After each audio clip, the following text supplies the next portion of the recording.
Hey YouTube, Bert Billy here. Hey, you'll never guess what happened to me. Found it. It was sitting underneath some trees. Down low, I saw a splash of red. I kind of think that it must have been hung up in the trees throughout the winter and then fell down. We've had some pretty good storms blow through here. It's in remarkably good shape. There was some potato bugs living in it. There's a little bit of rust on some of the contacts and leads. The battery was toast. So I went up to a hobby store, got a new battery, put it in, fired right up. I've been flying this thing now, having a blast with it. I already had another near miss with it where I was screwing around at night and it's got lights on it, so I was kind of playing around and I lost the orientation. And this one does not have GPS. This is a Latrax Alias.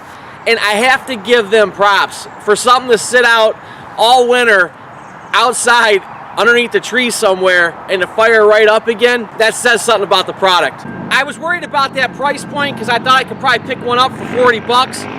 But you know, this is definitely a decent drone and this thing is fast. All right, I don't have anybody filming, so I'm just gonna try and see if you guys can catch it in the air a little bit.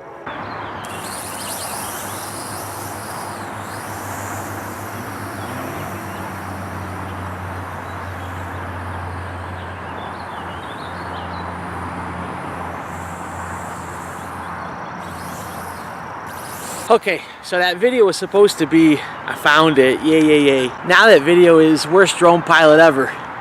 This guy. Behind that tree line behind me is a field. It's not a huge thing. On the other side of that is like an outdoor thing where they've got like 800 acres and then there's other lands around that. Past that, you're getting up into Lake Erie. I don't think it's in Lake Erie. I actually think it's closer, but I might be done looking. The thing is, you lose the orientation on them, and then you're screwed. If you lose that light, and it's easy to do, or you lose the red-black orientation, because they use red for the front, black for the back, and there's a light in the back, you're done. That may be the end of this hobby for me for a while. All right.